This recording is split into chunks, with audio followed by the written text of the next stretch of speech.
and I ride 16 coaches long.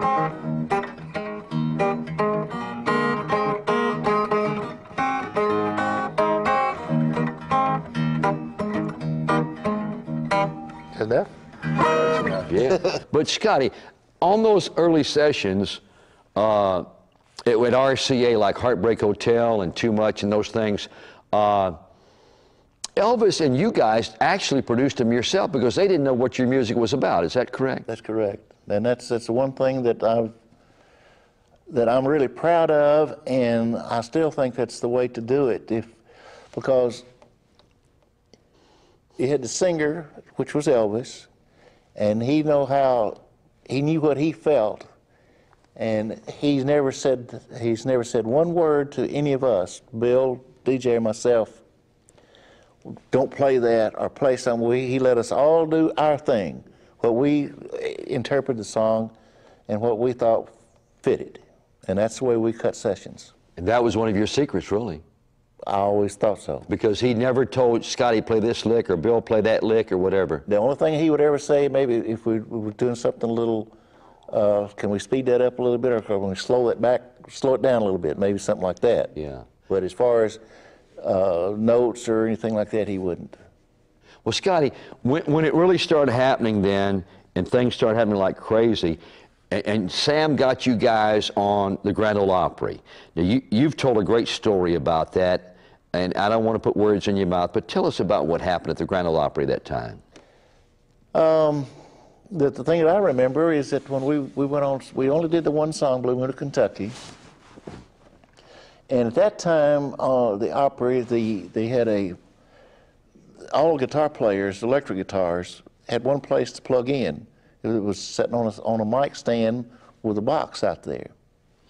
And Chet had just did a commercial. I don't remember what the commercial was now, but they had just, with Hank Snow maybe. And he had just finished, and when he unplugged, and I walked out on stage and plugged in right behind him, and when we do this, and did Blue Moon of Kentucky. Mm-hmm. And that's really the only thing I can say about the show, other than we did it the normal way. The crowd was polite. Was polite. They didn't roll in the aisles or anything like that, because this was something new to them. And right.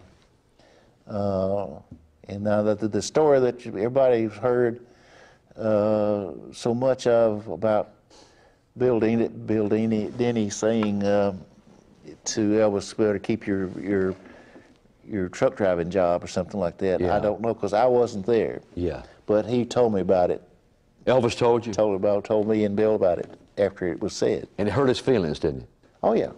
And you told me, Scotty, that the girls had come up in one car and you had to ride back with the girls in the car or something, and Elvis rode in another car. But Bill's wife and my wife came up, which they weren't supposed to. But they came up anyway. They came up anyway.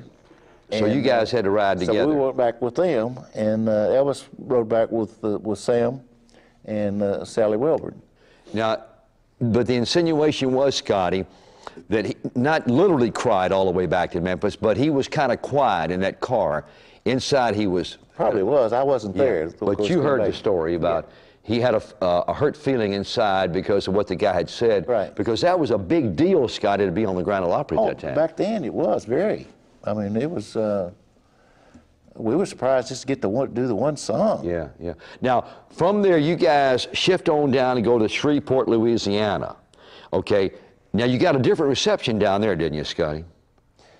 We did two shows. The first show we did,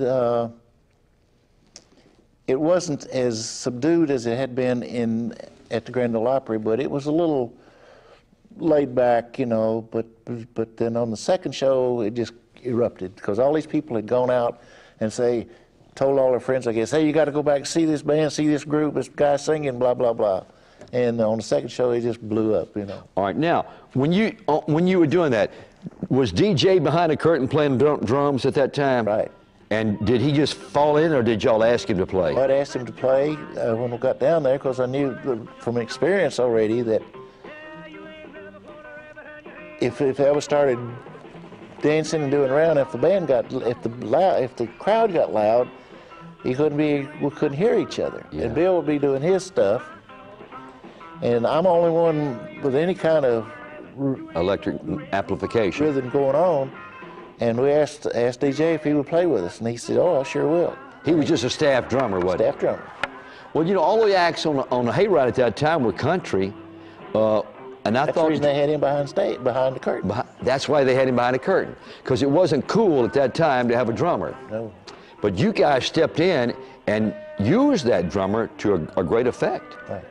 And then from that, as I recall, correct me if I'm wrong again, when you went on the road, you or somebody asked DJ if he wanted to go with you guys or something. DJ has a funny line, DJ Fontana, your drummer, says, "We're probably the only band directed by a rear end of a singer." That's mine. That's your line? That was my line. He stole your line. All right. He better not be using that. He's using it, son. Oh, I knew it. That rat. But that's a great line. I You said had to watch Elvis's backside, huh? Yep, I could just, but I didn't say backside, but you know what I said. I know.